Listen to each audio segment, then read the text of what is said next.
মানবতা বিরোধী অপরাধের মামলায় আন্তর্জাতিক অপরাধ ট্রাইব্যুনালে ২৫ জন বর্তমান ও সাবেক সেনা কর্মকর্তার বিরুদ্ধে মামলা হওয়ার পর গ্রেফতারি পরোয়ানা জারি হওয়ার পর সবচেয়ে বেশি কৌতূহলী হয়ে উঠবার মতো যে বিষয়টি সেটি হচ্ছে কি পরিমাণ সেনা কর্মকর্তারা কত সহজে এবং কেমন সুবিধায় সীমান্ত পেরিয়ে ভারতে চলে গেছেন এবং সপরিবারে সেখানে বসবাস করছেন এই ব্যাপারটা। এবং আমাকে যেটা সবচেয়ে কৌতূহলী করে সেটা হচ্ছে যখন প্রধান উপদেষ্টা ডক্টর মোহাম্মদ ইউনূস সহ এই সরকার এবং বাংলাদেশের সংবাদ মাধ্যম বারবার শেখ হাসিনা সহ আওয়ামী লীগ নেতৃবৃন্দ ভারতে পালিয়ে আছেন এই বিষয়টি নিয়ে প্রশ্ন তোলে।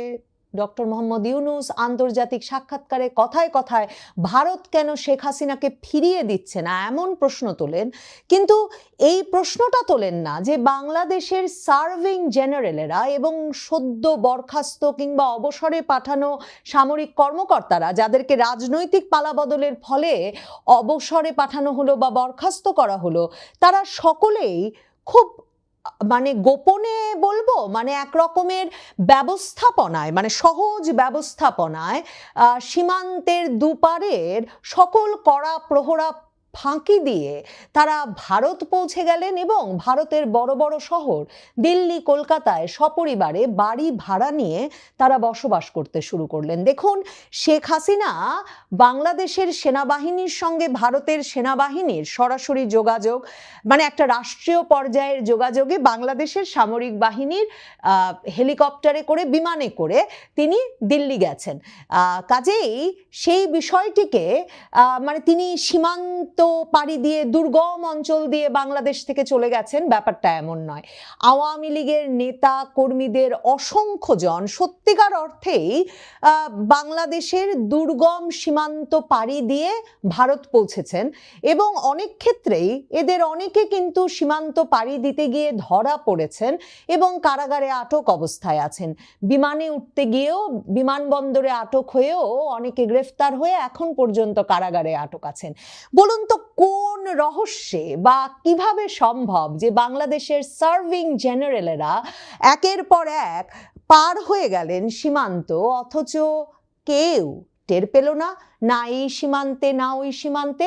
তাহলে কি ভাববার বা বিশ্বাস করবার, কিংবা আমি তো সূত্রমতে নিশ্চিত করেই বলতে পারি যে বাংলাদেশের সেনাবাহিনী এবং ভারতের সেনাবাহিনী তাদের একটা যৌথ ব্যবস্থাপনায় এই জেনারেলেরা পার হয়েছেন।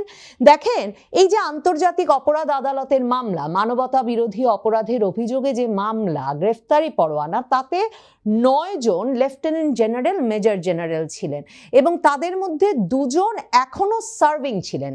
এদের একজন মেজর জেনারেল সারোয়ার, তিনি সেনাবাহিনীর কাছে গিয়ে রিপোর্ট করেছেন তিনি সেনা হেফাজতে আছেন। এই মেজর জেনারেল সারোয়ার আর কবির আহমেদ, দেখেন এরা দুজন কিন্তু, মেজর জেনারেল কবির আহমেদ যিনি শেখ হাসিনার সামরিক সচিব ছিলেন, তারা কিন্তু 5ই আগস্টের পর থেকে এই এখন পর্যন্ত গ্রেফতারি পরোয়ানা জারি হওয়ার আগ পর্যন্ত দায়িত্বরত ছিলেন। সরকার সপ্তাহ 2 আগে তাদের একটা সেফ এক্সিটের ব্যবস্থা করতে যে সরকারের মধ্যেও কাজ চলছিল, সরকার সপ্তাহ 2 আগে এদের দুজনকেই পররাষ্ট্র মন্ত্রণালয়ে অ্যাটাচ করে রাষ্ট্রদূত পদে সংযুক্ত করে দিয়েছিল। তার এদেরকে রাষ্ট্রদূত পদ দিয়ে কোনো একটা দেশে পাঠিয়ে দিয়ে একটা সেফ এক্সিট দেওয়ার বিষয়টা নিয়েও আলোচনা চলছিল এবং বুঝতেই পারছেন সেটা একেবারে সরকারের শীর্ষ পর্যায়ের অনুমোদন এবং একরকমের সায় ছাড়া অসম্ভব।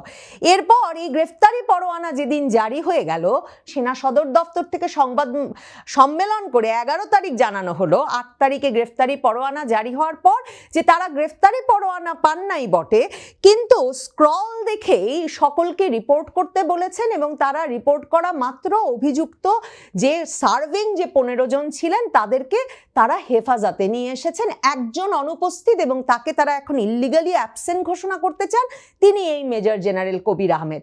সেনা সদর দপ্তর থেকে তখন জানানো হলো যে তারা এরই মধ্যে বাংলাদেশের সকল সীমান্ত অ্যালার্ট করেছে। আমি আপনাদেরকে বলেছিলাম যে 8 তারিখেই তিনি বেরিয়ে 9 তারিখের মধ্যে তিনি ভারত পৌঁছে গেছেন, কিন্তু দেখেন 11 তারিখেও সেনা সদর দপ্তর থেকে বলা হলো সব বর্ডার নাকি অ্যালার্ট করে রাখা হয়েছে। আর এখন আমার দেশ পত্রিকা নিশ্চিত করে খবর দিচ্ছে যে সপরিবারে মেজর জেনারেল কবির আহমেদ কলকাতায় ফ্ল্যাট নিয়ে বসবাস করা শুরু করেছেন এবং ওই একই পাড়ায় ডিজিএফআই এর সাবেক মহাপরিচালকদের একজন লেফটেন্যান্ট জেনারেল আকবর, তিনিও সেই একই পাড়ায় বাস করছেন, একই মানে অ্যাপার্টমেন্ট কমপ্লেক্সে তিনিও বাস করেন। আচ্ছা বলেন তো, একজন মেজর জেনারেল যার বিরুদ্ধে গ্রেফতারি পরোয়ানা জারি হলো এবং সেনা সদর দফতর গ্রেফতারি পরোয়ানা জারির 3 দিন বাদে সংবাদ সম্মেলনে বললেন যে তারা যখন সেখানে সেই মেজর জেনারেল কবিরের বাড়িতে লোক পাঠিয়েছেন তখন বাড়ির লোকে বলেছেন তিনি 8 তারিখে আইনজীবীর সাথে কথা বলবেন বলে যে সকালবেলা বেরিয়েছেন আর ফেরেন নাই। তখনও কিন্তু সেনা সদর দফতর থেকে জানানো হলো না যে তার বাড়ির লোকের মধ্যে আসলে তার স্ত্রী সন্তান কেউ নাই, কারণ আমার দেশ এখন খবর দিচ্ছে যে সপরিবারেই তিনি চলে গেছেন। এই জেনারেলেরা প্রত্যেকে, ডিজিএফআই এর 5 জন যে সাবেক মহাপরিচালকের বিরুদ্ধে মামলা হয়েছে, সেই 5 জন জেনারেলই কিন্তু সপরিবারে ভারতে বাস করছেন। এই 9 জন যে সাবেক বর্তমান মিলিয়ে জেনারেল, লেফটেন্যান্ট জেনারেলদের বিরুদ্ধে মামলা হলো, তার 8 জনই এখন তার মানে সপরিবারে ভারতের বড় শহরে ফ্ল্যাট বাড়ি ভাড়া করে থাকছেন। আপনারা কি মনে করেন বা কোনো যুক্তিসঙ্গত ভাবে দেখলে কেউ কি মনে করবেন যে আসলে এই জেনারেলেরা সীমান্তের দুর্গম অঞ্চল সাঁতরে দৌড়ে হামাগুড়ি দিয়ে পার হয়েছেন পরিবার নিয়ে? সেনা ব্যবস্থাপনায় এক পাশ থেকে আরেক পাশে তাদেরকে পার করা হলো এবং ভাববার কি কোনো কারণ আছে যে পার্শ্ববর্তী একটি দেশের সামরিক বাহিনীর সেনা কর্মকর্তারা, শীর্ষস্থানীয় সামরিক কর্মকর্তারা ভারতের বড় বড় শহরগুলোতে বাস করছেন আর ভারত সরকার সেটা জানেন না? কাজেই পালিয়ে আছেন বললে কি পালিয়ে আছেন বলে ভাববার কারণ আছে, নাকি তারা ভারত সরকারের আশ্রয়ে আছেন, ভারত সরকারের আতিথ্যে আছেন? এই প্রশ্নগুলো তো আপনার আমার তোলার কথা না, এই প্রশ্নগুলো তোলার কথা বাংলাদেশের বর্তমান সরকার, ইউনূস সরকারের। কেন সেই 2024 সালের 5ই আগস্ট থেকে ক্রমাগতভাবে বাংলাদেশের সেনাবাহিনীর শীর্ষস্থানীয় জেনারেলদের ভারত চলে যাওয়ার সুযোগ দেওয়া হচ্ছে?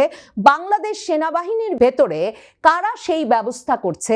কেন ভারত সরকার তাদেরকে সাদরে গ্রহণ করছেন এবং কেন তারা ভারত সরকারের আশ্রয়ে থাকছেন? এই প্রশ্নগুলো বাংলাদেশের সরকার তুলছে না কেন?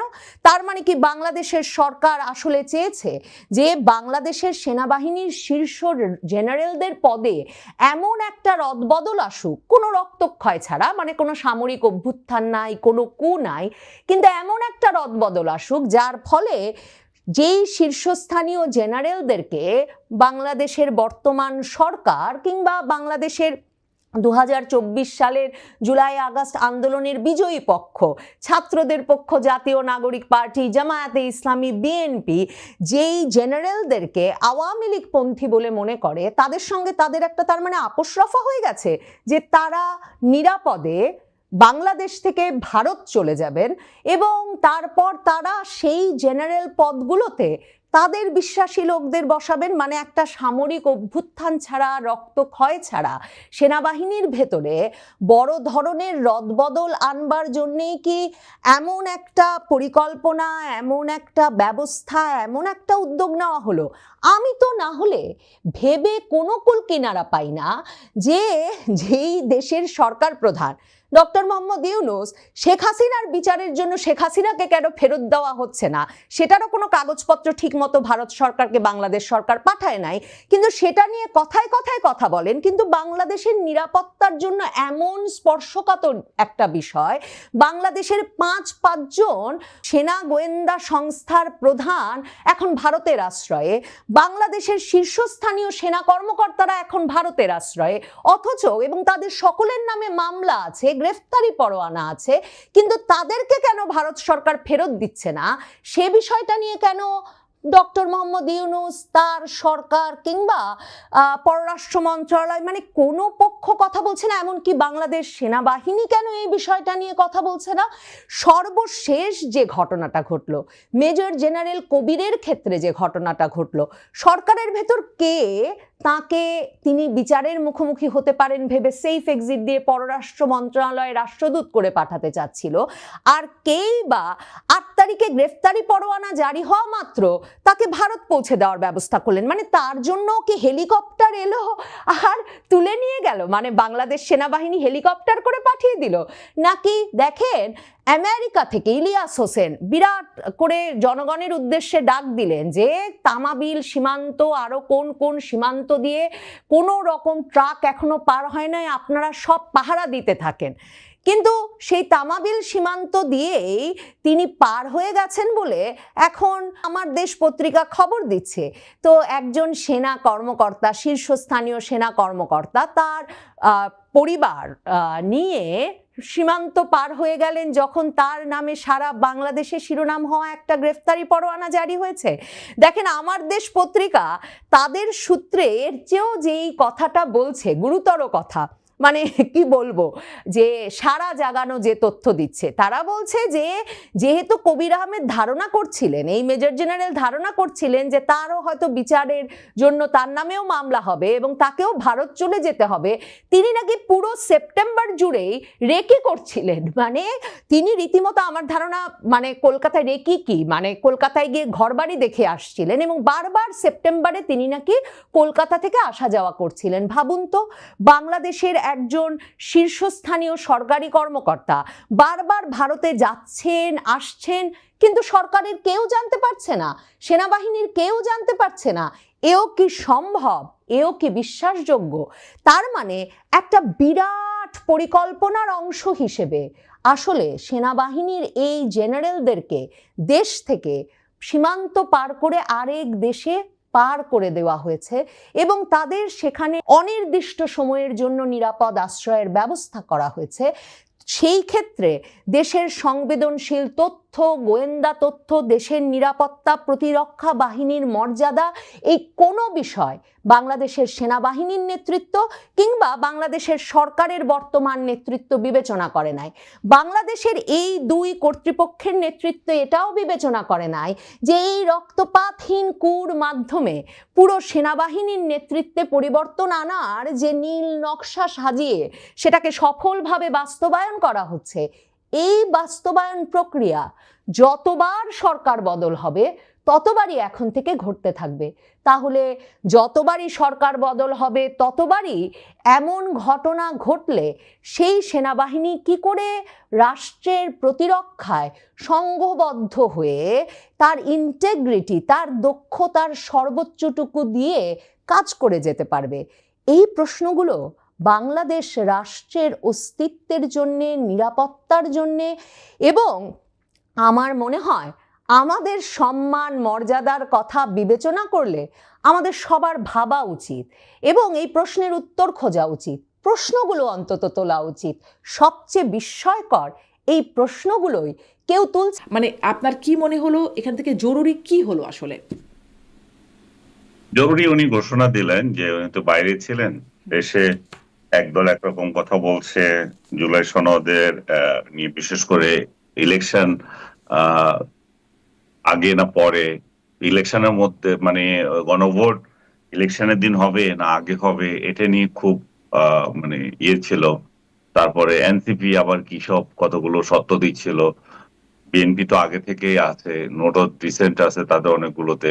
তো সবগুলো মিলে উনি আজকে একটু ওয়ার্ম আপ করলেন আর কি, যে আমরা যে এই স্বাক্ষর করতে যাচ্ছি সেটা যাতে ঠিক মতো হয়, এবং উনি ওই ক্ষমতাটা ওনার কাছেই রাখলেন যে গণভোট কি নভেম্বরে দেবেন না ইলেকশনের দিন দেবেন সেটা রাখলেন, আর বাকিগুলোর ব্যাপারে ঐক্যমত হলো এবং সবাই একযোগে অলমোস্ট একমত হলেন যে শুক্রবারে স্বাক্ষর করবেন।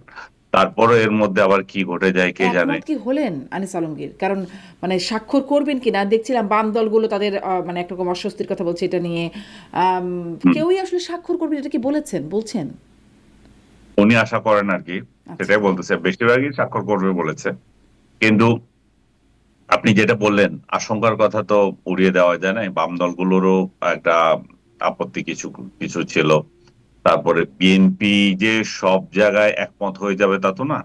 বিএনপির আজকের বক্তৃতাটা তো মানে সাদা চোখে দেখলে আপনার কাছে কিছু মনে হবে না, কিন্তু আপনি যদি ক্রিটিক্যাল দৃষ্টিতে দেখেন, এটা ভীষণ ভীষণ ধরনের এক ধরনের প্রধান উপদেষ্টাকে এক ধরনের ওয়ার্নিং যে আপনি যা মনে করছেন তা হবে না, এবং এটা আপনি যেটা চেয়েছেন আনকন্ডিশনাল, আপনি যদি মনে করেন যে আমাদের এই শর্ত আনকন্ডিশনাল আপনাকে, সেটা নয়। আমাদের এই সমর্থন আনকন্ডিশনাল নয়, এটা সত্য সাপেক্ষ, এবং ফেব্রুয়ারি নির্বাচন যে কোনো মূল্যে হতে হবে, সেটাই তাদের অন্য কোনো এখানে অন্য কোনো বাহানা দিয়ে নির্বাচন পিছিয়ে দেওয়ার কোনো সুযোগ নেই।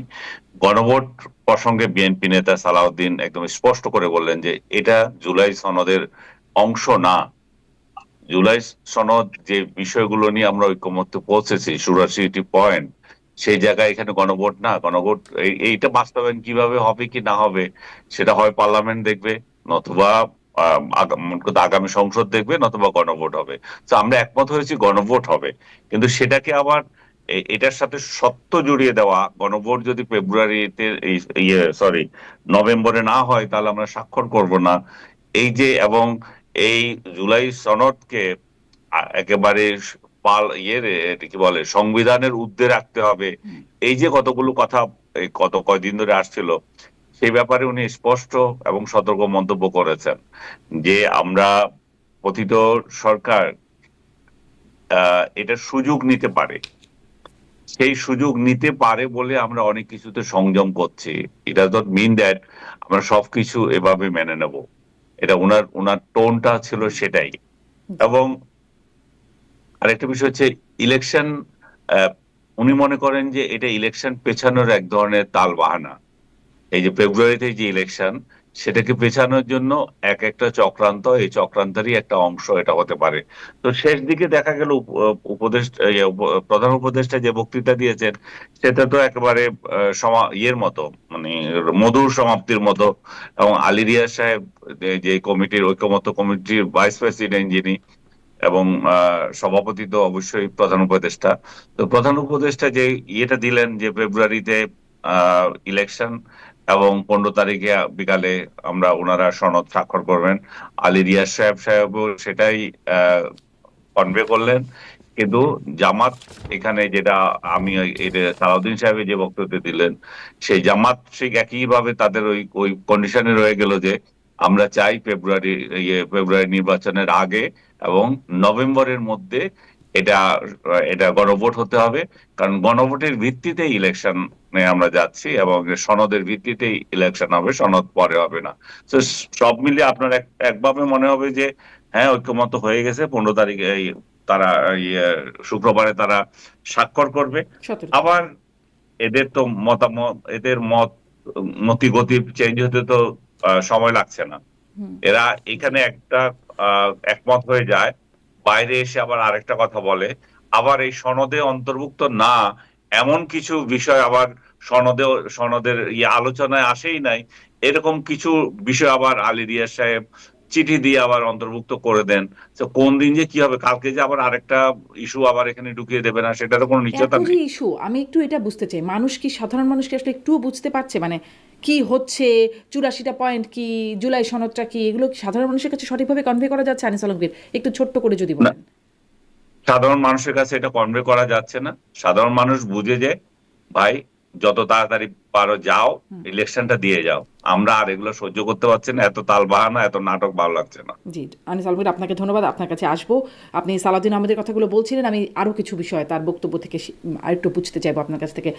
ডক্টর নাহরিন, আপনার কাছ থেকেও আসলে আপনি কি মনে করেন জরুরি বৈঠকে জরুরি কি হলো, আপনার কাছেও একই প্রশ্ন। এবং যেই বিষয়গুলো দেখলাম জুলাই সনদ নিয়ে, জামাতের অবস্থান তো আছেই, বাস্তবায়নে নভেম্বরে গণভোট, বিএনপি আছে ভোটের দিনই হবে, এদিকে এনসিপি বলছে এটা দেখে মনে হচ্ছে যে এটা বিএনপির দলিল, জুলাই সনদ দেখে মনে হচ্ছে তারাও খুব সন্তোষ জ্ঞাপন করছে না, বাম দলগুলো তাদের অসন্তোষের কথা জানাচ্ছে। হবে স্বাক্ষর এই এত অসন্তোষ অনৈক্যর কথা মাথায় রেখে, বা মানে খুশি না হয়ে স্বাক্ষরটা কি হবে 17 তারিখে মনে হয়? আমি বলতে পারছি না। আপনার যেমন সংশয়, আনিস ভাইয়ের যেমন সংশয়, আমারও তেমন সংশয়। কারণ অতি জরুরি বৈঠক তো সেই অগাস্ট মাস থেকে শুরু হয়েছে, প্রতিদিনই অতি জরুরি বৈঠক। হয়, তাই না? ঐক্যমত্য কমিশন কতবার বসেছে। আমার কাছে মনে হয় কি জানেন, যে কোনো একটা জিনিসকে ঘুরিয়ে পেঁচিয়ে টেনে বড় করা আমার খুব ভয় লাগে। যে আমরা সবাই সেই মাকড়সার গল্পটা জানি না, যে সুতা যত আপনি টাইট দিবেন একসময় ছেড়ে যেতে পারে। মানে একটা বছর ধরে যা যা দেখলাম, যা যা শুনলাম, এটা কি প্রত্যাশা ছিল? অতি জরুরি বলে আপনি সারাদিন মিটিং করছেন, কিন্তু এন্ড অফ দি ডেতে আনিস আলমগীর ভাই যেটা বললেন যে মধুর সমাপ্তি, কিন্তু আপনি এটাও জানেন মধু মধু হতে পারে, কিন্তু বেশি ঘন মধু আপনি যদি একবারে গিলে ফেলেন সেটা কিন্তু গলায় আটকে যেতে পারে, তাই না? এরকম ঘটনা হয় এবং এটাই দেখছি। তো আপনাদের মতো আমিও একটা ডিলেমার মধ্যে আছি, বিশ্বাস করতে কষ্ট হয়, কিন্তু এই সমস্যাটা তো আসলে বিশ্বাসের সমস্যাটা জাতিগত সমস্যা হয়ে গেছে। আমরা তো কাউকেই কখনো বিশ্বাস করতে পারি না এবং এখনো পারছি না। তো এজন্য আমি আসলে খুব আশাবাদী না, কারণ জুলাই সনদ নিয়ে আমার একটা ব্যক্তিগত অভিমত আছে। আমি মনে করি যে এই গণ অভ্যুত্থানকে লেজিটিমেট করার জন্য, হ্যাঁ, জুলাই মানে সনদের কথা বলা হয় যে পরবর্তীতে এটা একটা সেফ একটা জায়গা ক্রিয়েট করার জন্য, কিন্তু দেখেন শ্রীলঙ্কায় এরকম ঘটনা ঘটে গেছে, তাই না? নেপালে এরকম ঘটনা ঘটে গেছে। তারা কিন্তু কোনো এই সনদ বা কিছু স্বাক্ষর করা এই একটা চক্রের মধ্যে নাই। আমরা গত এক বছর শুধু ইলেকশন সংস্কার, অল্প সংস্কার, বেশি সংস্কার, তাই না, মানে এগুলোর মধ্যেই একটা চক্রের মধ্যে ঘুরছি। কেন ঘুরছি জানেন? কারণ আমরা জানি যে আমরা, ওই যে আমাদের উপদেষ্টারা বলেছেন না, সেফ এক্সিট, আমরা ওইসব খুঁজি। তো আমরা আসলে সরল পথে চলতে শিখি নাই, আমরা চক্রেই ঘুরতে পছন্দ করি। তা আমি মনে করি যে এই জাতির একটা উপলক্ষ ছিল, একটা অবস্থান ছিল, এই এক বছর আমরা সরল পথে হাঁটতে পারতাম, কিন্তু সেই পথটা কেন যেন আমরা বেছে নিচ্ছি। এবং এই জুলাই সনদ আমি একটু আগেই দেখলাম আপনি বলার পরে যে সংবিধান আদেশ জারির মাধ্যমে সংস্কার প্রক্রিয়া আগানো না হলে স্বাক্ষর করবে না এনসিপি। একদম। সনদের বাস্তবায়ন পদ্ধতি উল্লেখ না হলে জামাতে ইসলামী স্বাক্ষর নিয়ে সংশয়। বামপন্থী একাধিক দলেরও সনদে স্বাক্ষর না করার ইঙ্গিত। ঐক্যমত্যে হয়নি গণভোট আয়োজনের সময় নেই। তার মানে এই যে দেখেন যে মধুর সমাপ্তি হলেও এটাই তো সবচেয়ে গুরুত্বপূর্ণ বিষয়, যে আসলে তো কেউ একটা জায়গায় এখন পর্যন্ত দাঁড় হতে পারে, তাই না? তো আমি আসলে ভাবছি যে এটা আসলে ইলেকশন কে প্রলম্বিত করা, অথবা কোনো কারণে ইলেকশন হবে হয়তো এই দেশে, হ্যাঁ, কিন্তু একটু সময় মানে কালক্ষেপণ করা। আর আপনি একটা প্রশ্ন আনিস ভাই করেছিলেন না, যে সাধারণ মানুষ কি বোঝে কিনা? বিশ্বাস করেন সাধারণ মানুষ এগুলো বোঝে না। আপনি যতই জরিপ দেখে বলেন না কেন যে পিআর বোঝে সাধারণ মানুষ, এত পার্সেন্ট মানুষ পিআর চায়, বিশ্বাস করেন সাধারণ মানুষ এগুলো বোঝে না। সাধারণ মানুষ বোঝে যে সে বাজারে যে দ্রব্য মূল্যটা কেমন, সে বোঝে যে তার ছিনতাই হচ্ছে কিনা, সাধারণ মানুষ বোঝে যে যানজটে তাকে 2, 4, 5 ঘন্টা রাস্তায় বসে থাকতে হয় কিনা, বা এমপিও ভুক্ত শিক্ষক বা কারো আন্দোলনের জন্য বা মবের জন্য ঘন্টার পর ঘন্টা রাস্তায় আটকে থাকতে হবে কিনা। তাহলে এই যে সাধারণ মানুষের যে স্বপ্ন, সেই জায়গা যখন একটা দেশ এবং একটা সরকার পৌঁছতে পারে না, সাধারণ মানুষের স্বপ্নগুলো সেই গত 17 বছরে জাতির পিতার স্বপ্নের মতোই অলিক কোনো স্বপ্ন হয়, তখন আসলে এই জাতিকে নিয়ে আসলে কি বলবো, মানে প্রতিনিয়ত হতাশাই তৈরি হয়। ডক্টর নাহরিন খুব সুন্দর করে বললেন আপনি বুঝিয়ে, কিন্তু মানে সেই তাহলে শঙ্কার জায়গাটা রয়ে গেল। মধুর শুধুমাত্র মনে হয় প্রধান উপদেষ্টার মুখেই মধুটা পাওয়া যাচ্ছে, বাস্তবায়নের জায়গায় বা কার্যকরভাবে কি মধু সেটা তো আছেই।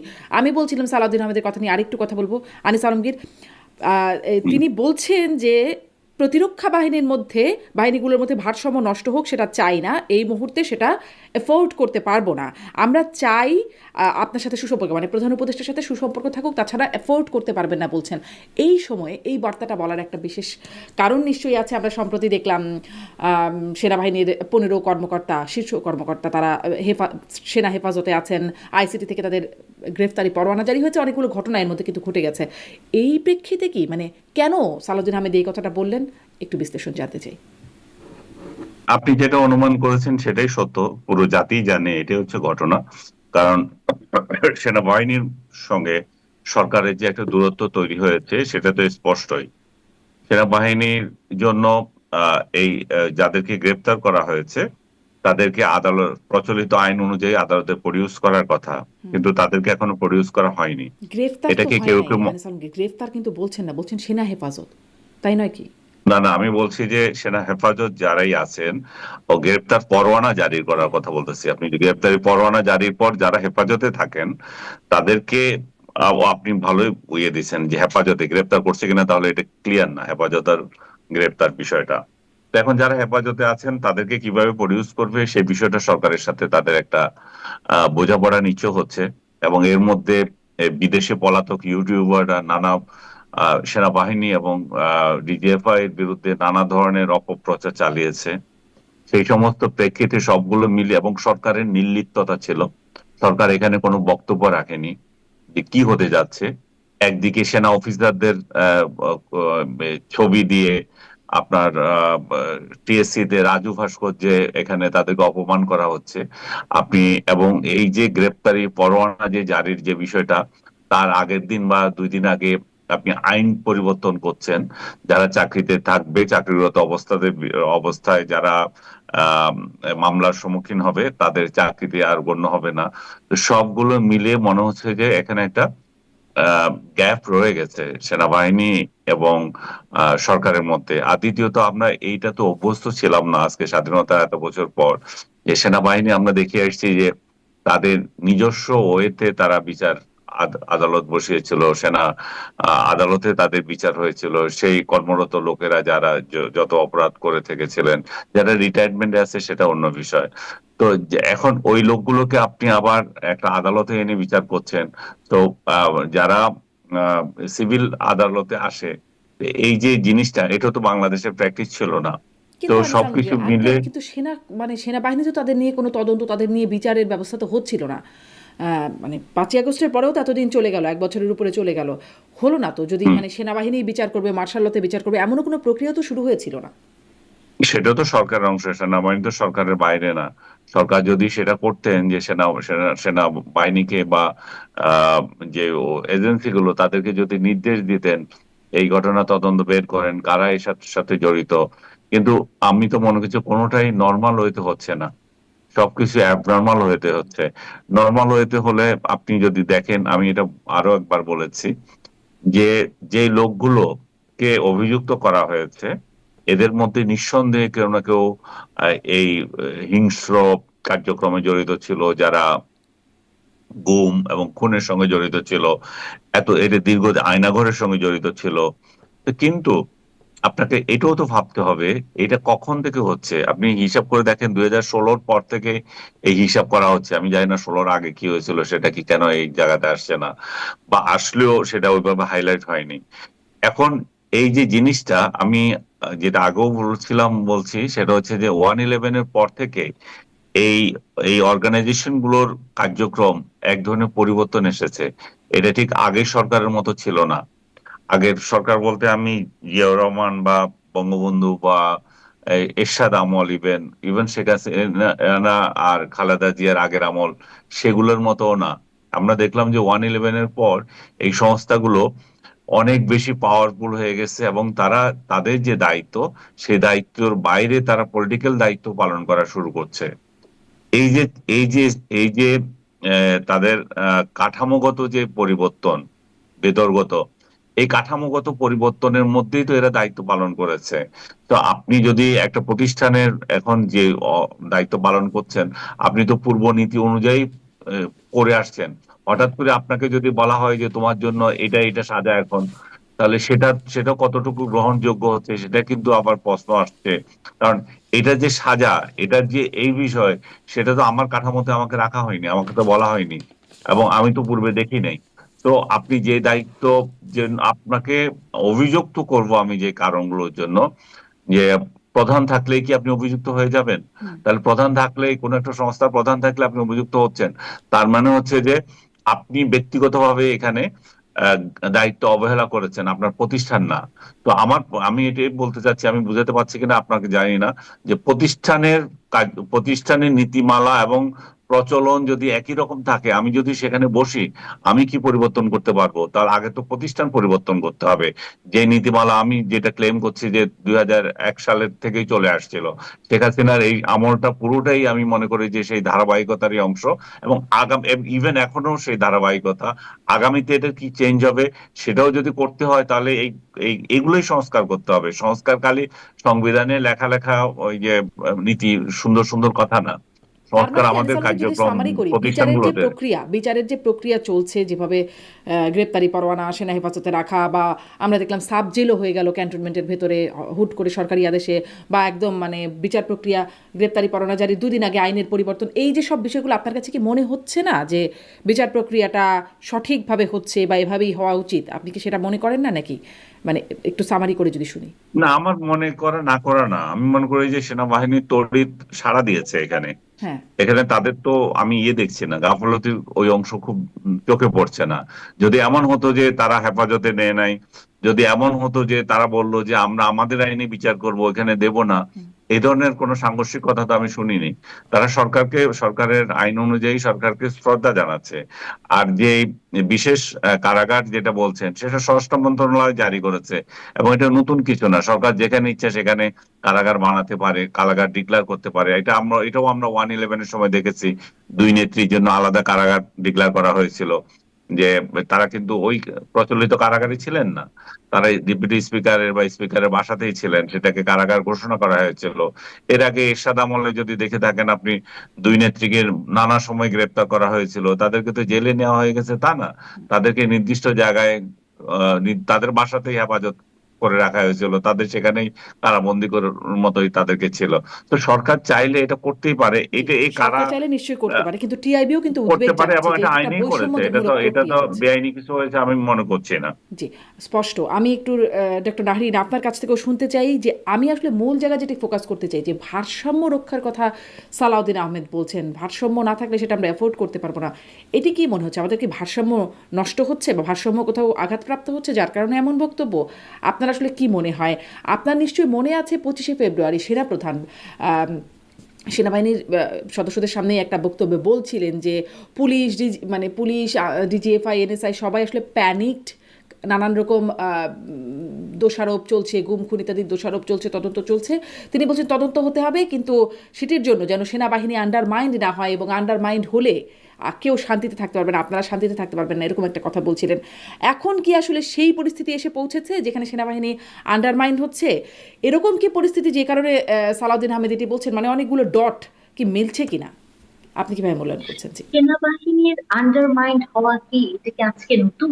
গত 15 বছর বা আমি বলবো গত 17 বছর সেনাবাহিনীর মধ্যে একটি প্রতিষ্ঠান, হ্যাঁ, যারা আমাদের স্বাধীনতা সার্বভৌমত্বে সবসময় ভূমিকা রেখেছে এবং কন্ট্রোভার্সির বাইরে ছিল।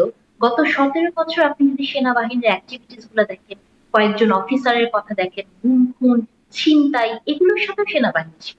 ইভেন আপনি যদি এগুলোর বাইরে যেও দেখেন, সেনাবাহিনী একটা ব্যবসায়িক প্রতিষ্ঠানেও পরিণত হয়েছিল।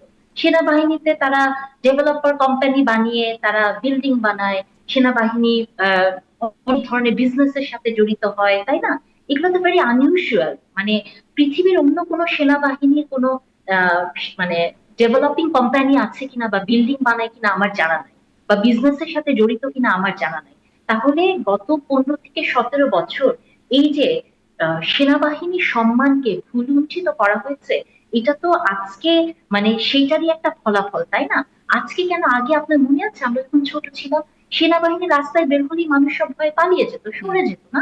এখন দেখেন সেনাবাহিনী তোমার কনফ্রন্ট করে, তাই না? তার সামনে যে প্রতিবাদ করে, এগুলো কিন্তু আমরা দেখিনি কখন। তাহলে ভুয়া ভুয়া স্লোগান দেয়। সেনাবাহিনীকে, হ্যাঁ, সেনাবাহিনীকে ভুয়া ভুয়া স্লোগান দেয়। এবং দেখেন সেনাবাহিনীকে এই যে অবস্থাটায় নিয়ে এসছে, এটা সেনাবাহিনীর যে জায়গাটা থাকার কথা, সেনাবাহিনীকে রাজনীতিকরণের মধ্যে ফেলে দেওয়া হচ্ছে। দেখেন এই সেনাবাহিনী গুম করেছে, তাদের বিচার হচ্ছে, এবং আমি আনিস আলমগীর ভাইয়ের সাথে ওইটা এখন অনেকেই প্রশ্নটা করছে যে কেন তাদের জন্য আলাদা একটা জেলখানা তৈরি করা হচ্ছে বা তাদেরকে আলাদা, এটা অনেক দেশেই হয়, তাই না? রাজনৈতিক বন্দী বলেন বা অনেক ক্ষেত্রে এটা এমন না যে তাদের কোনো প্রিভিলেজ দেওয়া হচ্ছে, বাট যখনই আপনি একটা প্রতিষ্ঠানে থাকবেন বা আপনার একটা সোশ্যাল স্টেটাসটা, তো আপনি যতই এটাকে ইগনোর করতে চান না কেন, সেটার উপর নির্ভর করে কিন্তু জেলেও আপনি এক ধরনের মানে একটা ক্লাস পান, তাই না? যে আপনি এরকম জেলে থাকতে পারেন। তো এটা তেমন কোনো জটিল বিষয় না।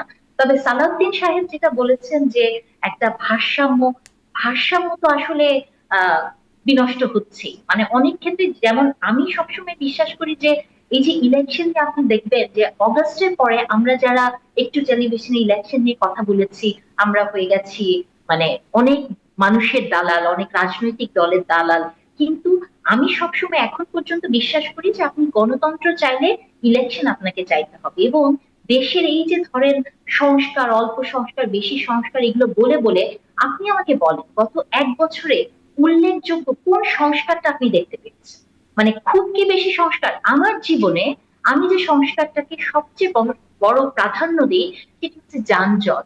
আপনি কি দেখেছেন যে কোনো মাত্রায় যানজট কমেছে? আপনি কি, মানে এগুলো তো একটা নাগরিকের বেসিক কিছু সংস্কার, তো এগুলো তো আমাদের আশার মধ্যেই ছিল যে যেগুলো সরকারি কোনো পলিটিক্যাল কোনো জায়গাতে যেতে হতো না। আমরা তো সেই সংস্কারগুলোও দেখি নাই। পলিটিক্স এর সংস্কার তো আরো অনেক দূরের কথা। তাহলে এই যে সংস্কার সংস্কার ধোয়া তুলে নির্বাচনকে প্রলম্বিত করা, আমার তো এখন মনে হয় যে যদি তখনই 2-3 মাস পর ইলেকশনটা হয়ে যেত, তাহলেই হয়তো আমরা, এখন দেখেন এই যে কথাটা বললাম না, দেখবেন যে তুমুল গালি এটা নিচে লেখা হচ্ছে যে হ্যাঁ উনি ক্ষমতার ভাগ চায়, উনি দালালি করছেন না। মানে এই দেশের সমস্যা তো এখন হয়ে গেছে যে আপনি আপনার মনের কথাটা বললেও মানে আপনি দালাল হয়ে যাবেন। এই যে কিছু না এক কিছু তো আপনি ধরনের হবেনই, হয় স্বৈরাচারের দোষর, নয় দালাল, নয় রাজাকার, কিছু না কিছু তো আপনি হবেন। কিছু, এবং দেখেন জুলাই পরে কি আমরা এটা ভেবেছিলাম শারমিন আপা যে আমরা এরকম দালাল হয়ে যাবো? আমি তো মনে করেছিলাম যে আমার যেটা মনে হয় সেটা আমি বলতে পারবো, তাই না? সেটা বলতে গিয়ে যেগুলোর ভেতর দিয়ে আমরা যাই, এবং সেনাবাহিনীরও কিন্তু ওই একই অবস্থাই হয়েছে যে সেনাবাহিনী যে ভালো অফিসার নাই তেমন কিন্তু না, বা বাংলাদেশের সেনাবাহিনী অনেক উল্লেখযোগ্য কাজ করেছে, এবং এখন পর্যন্ত আমি মনে করি যে সেনা প্রধানের অনেক ভূমিকা নিয়ে অনেক মানুষ অনেক কথা বলে, কিন্তু জুলাইয়ের যে বিপ্লব বা গণ অভ্যুত্থান বলেন, আপনি সেনাবাহিনীর অবস্থানকে কখনো ছোট করে দেখতে পারবেন না, তাই না? এখানেও তাদের একটা বিরাট ভূমিকা ছিল। তবে ভারসাম্য, মানে যেটা আনিস আলমগীর ভাই একটা কথা বলেছেন যে বিএনপির কথা শুনে মনে হয়েছে যে আনকন্ডিশনাল না। অ্যাকচুয়ালি পৃথিবীতে ভালোবাসাও কখনো আনকন্ডিশনাল হয় না, তাই না? আর পলিটিক্যাল দলের এক্সপেকটেশন তো আনকন্ডিশনাল হবেই না, কারণ প্রত্যেকটা পলিটিক্যাল দলেরই তার নিজের একটা লক্ষ্য আছে, তো সেটা অবশ্যই কন্ডিশনাল হবে, এবং সেটার মধ্যে আমি কোনো সমস্যা দেখি না। এবং সালাউদ্দিন সাহেবের যে বক্তব্যটা, তাকেও আমি মনে করি যে এটা এক ধরনের সরকারকে একটু চাপে রাখা, যেটা এই মুহূর্তে প্রত্যেকটা পলিটিক্যাল দল করছে, যে সরকারকে এক ধরনের চাপে রাখার একটা চেষ্টা চলছে। এই কারণ এই আপনি দেখবেন সরকারকে যে চাপে সরকারের, রাখার একটা বিশেষ টার্মও আসছে কিনা আমি আসবো একটু, আমি বলবো মানে কোনটা শুনতে চাই, কিন্তু তাহলে ভারসাম্য রক্ষার কথা যেটি সালাউদ্দিন আহমেদ বলছেন, নষ্ট যেন না হয়, সেটা অ্যাফোর্ড করতে পারবো না, মানে আবারও সেই প্রশ্নটা যে ভারসাম্য কি আসলে ক্ষতিগ্রস্ত হচ্ছে? এই যে প্রক্রিয়া শুরু হয়েছে তাতে কি ক্ষতিগ্রস্ত হচ্ছে? সালাউদ্দিন আহমেদ কেন বললেন যে ভারসাম্য যেন নষ্ট না হয়, সুসম্পর্ক যেন নষ্ট না হয়, সেটা এফোর্ড করতে পারবো না? মানে এই যে প্রক্রিয়া চলছে আইসিটি, তাতে কি সেরকম কিছু হচ্ছে?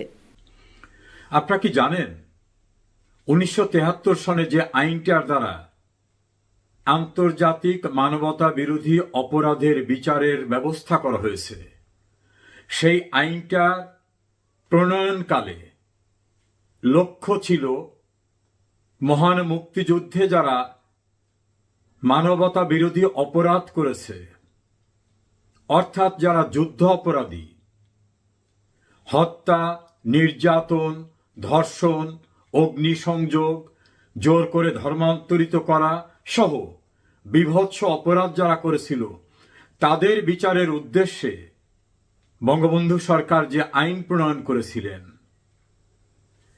সেই আইনের আওতায় যুদ্ধাপরাধীদের বিচার হচ্ছিল। শেখ হাসিনাকে 2024 সালের 5 আগস্ট মেটিকুলাস ডিজাইনে সরিয়ে দেওয়ার পরে এখন সেই যুদ্ধ অপরাধীদের বিচারের প্রতিশোধ হিসাবে ওই যুদ্ধে বিজয়ীদের এখন বিচার করা হচ্ছে। সেটা নিয়ে আজ আপনাদের সঙ্গে কথা বলবো। প্রিয় দর্শক শ্রোতা, আপনারা কি জানেন ঢাকার সুপ্রিম কোর্টের একটি অংশে প্রতিষ্ঠিত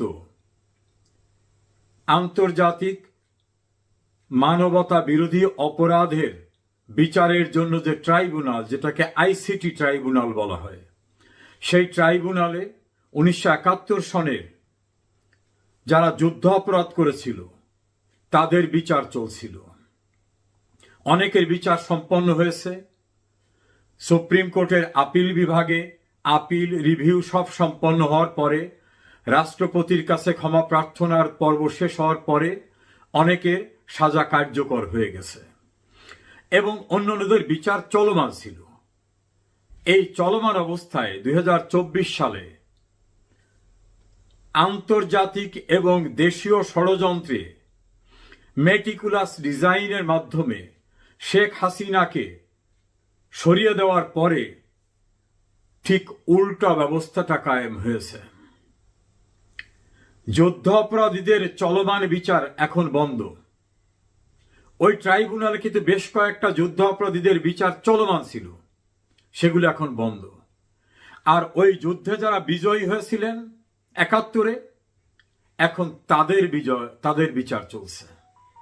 অর্থাৎ ৭১-এর পরাজিত শক্তির পক্ষেই এখন বিচার চলছে, ৭১-এর বিজয়ীদের বিচার। বেশ কিছু মামলা ট্রাইব্যুনালে বিচারাধীন ছিল। ৭১-এ যুদ্ধ অপরাধ যারা করেছে তাদের, আমার কাছে যে তথ্য, সেই বিচার এখন সব বন্ধ। কিন্তু ওই ৭১-এ যারা বিজয়ী হয়েছিলেন, যারা সংগঠক ছিলেন, মুক্তিযুদ্ধের পক্ষের মানুষ ছিলেন, যারা দেশ স্বাধীন করেছিলেন, স্বাধীন দেশে যারা যুদ্ধ অপরাধীদের বিচারের আয়োজন করেছিলেন, এবং আলী আহসান মুজাহিদ, মতিউর রহমান নিজামী, সালাউদ্দিন কাদের চৌধুরী সহ বিভিন্ন রকম যুদ্ধ অপরাধের দায়ে অভিযুক্তদের বিচারের আয়োজন যারা করেছিলেন, এখন তাদের বিচার করা হচ্ছে।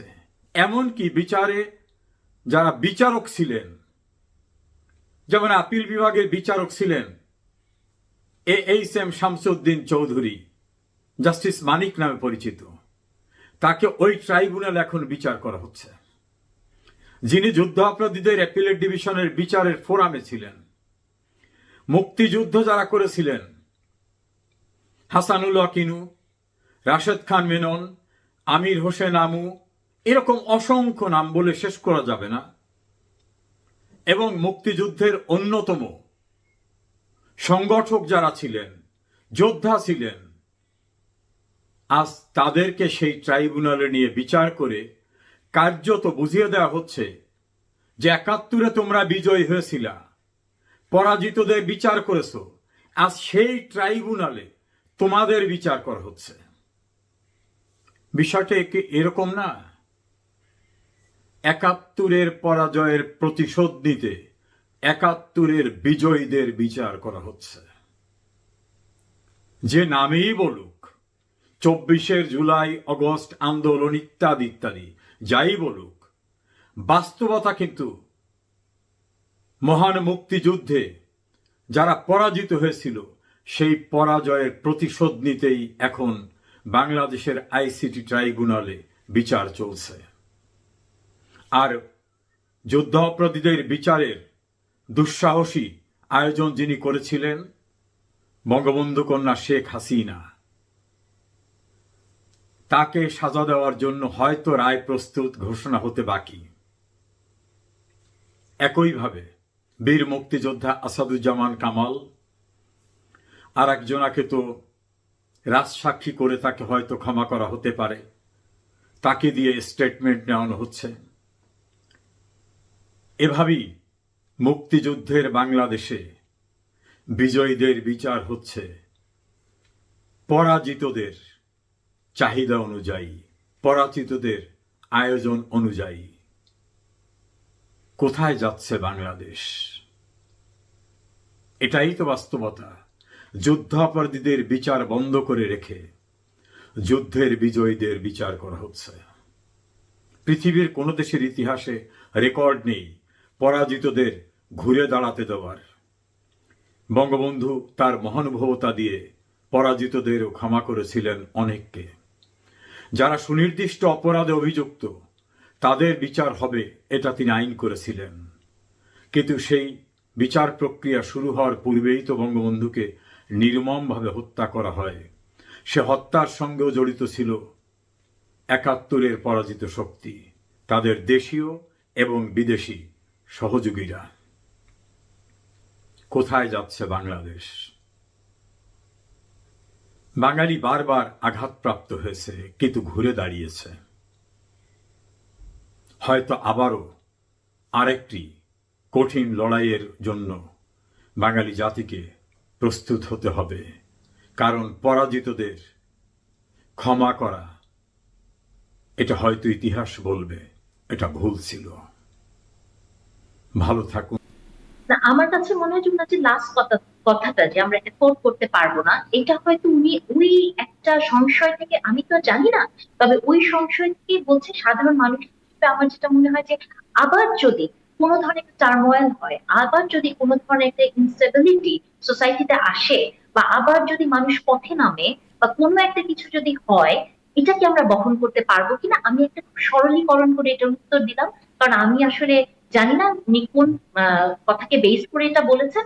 তবে এটা তো সত্যি যে প্রতিনিয়ত গত 1-1.5 বছর আমরা ঘুম থেকে উঠে নতুন জিনিস শুনি, 2 দিন সেটা চলে, তারপরের দিন আরেকটা নতুন জিনিস শুনি। তো আপনি মানে রাজনৈতিক বক্তব্যতেও কোনো ভারসাম্য দেখেন না, ইলেকশন চাওয়াতেও ভারসাম্য দেখেন না, সংস্কারেও ভারসাম্য দেখেন না। তাহলে আমি মনে করছি যে পার্টিকুলারলি এটা শুধু সেনাবাহিনীর বিচার নিয়ে বলা হয়নি, প্রত্যেকটা ক্ষেত্রেই একটা ভারসাম্য মানে বিলুপ্ত হওয়ার একটা ভয় আছে। এবং ভারসাম্য বিলুপ্ত হয়ে একটা দাঁড়িপাল্লা যদি একদিকে বেশি উঁচু হয়ে যায়, এই দেশের মানুষ তো শিখে গেছে কিভাবে জি, রাস্তায় দাঁড়াতে হয়, কিভাবে দাঁড়িপাল্লা মত আবার একটা করতে দলের হয়। প্রতীকও বটে। আমি আনিস আলমগীরের কাছেও এই বিষয়ে একদম শেষ বক্তব্য শুনে আমি আর মানে আরেকটু জায়গায় যাব যে ইলেকশনের জন্য তাওয়া গরমের যে প্রসঙ্গটা আসছে সেটা নিয়েও একটু কথা বলতে চাই আনিস আলমগীর। তবে একটু এই বিষয়ে শেষ করি যে সেনাপ্রধান সেই যে বলেছিলেন যে আন্ডারমাইন্ড করলে বা আন্ডারমাইন্ড সেনাবাহিনী আন্ডারমাইন্ড হলে কেউ শান্তিতে থাকতে পারবে না, দেশে শান্তি থাকবে না, বা এবং মেজর জেনারেল হাকিমুজ্জামান সে যখন ব্রিফিং করছিলেন এই পুরো প্রক্রিয়া সেনা হেফাজতে নেওয়ার, তিনি বলছিলেন যে সেনাবাহিনীর মোরাল এফেক্টেড হয়েছে।